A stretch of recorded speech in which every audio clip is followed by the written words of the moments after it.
Okay, we're going to break just a little bit and let Cindy talk before we get into our formal part of the presentation. So, Cindy Winzenread and Taylor Winzenread. Hi, my name is Cynthia Winzenread. I am a president of Indiana Cops and surviving wife of Andrew P. Winzenread. In 1995, I attended my first memorial service right here. I attended with my husband, Andrew P. Winzenread. I met some of his co-workers and I met some of their spouses. And as y'all lined up for roll call, I remember not really knowing what this service was about.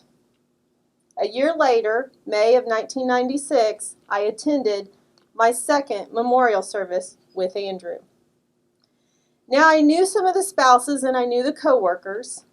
Once again, they all lined up for roll call of the fallen officers. Still not truly understanding what each one of those names came with a loved one that they had lost. It was a beautiful ceremony. It was a beautiful day, and I went home with my husband, Andrew. When I found out I was expecting our first child, Andrew gave me the biggest hug, and without a word, he turned around, picked up the phone.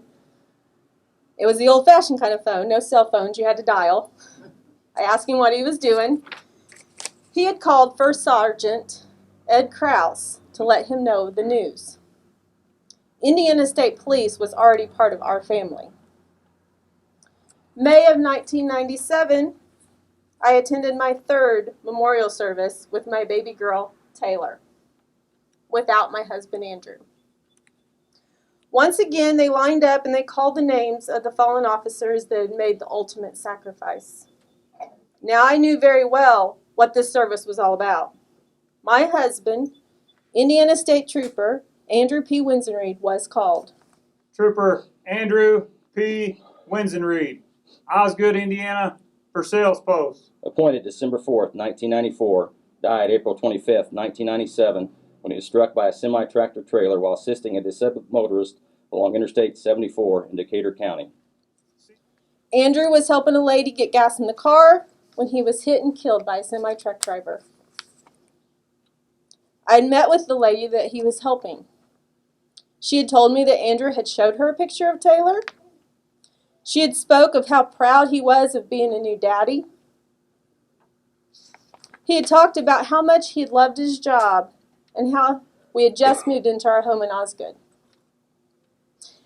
Andrew had just returned to work. We all joked that he was on 1 month's maternity leave. Taylor was 1 month and 2 days old. Our lives were just getting started when Andrew's was taken away. It just didn't seem real, and today, 20 years later, it still doesn't. Now, when I attend a memorial service like this one, not only Andrew's name is read, but so many names that are more than just a name to me. I have gotten to know not only the officers, but their families. Now I offer my story to the families in hopes to help some little way to make grief a little bit easier. God's given me a heart to give back. I've been blessed to give out scholarship where we asked our applicants to write about fallen officers in hopes that that person will be more than just a name to them. This year we gave out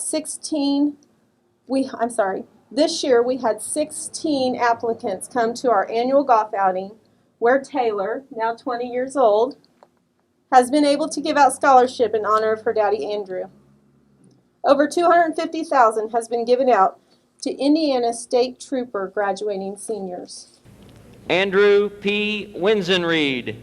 I knew that when Andrew became an Indiana State Trooper, I became a proud wife of an Indiana State Trooper.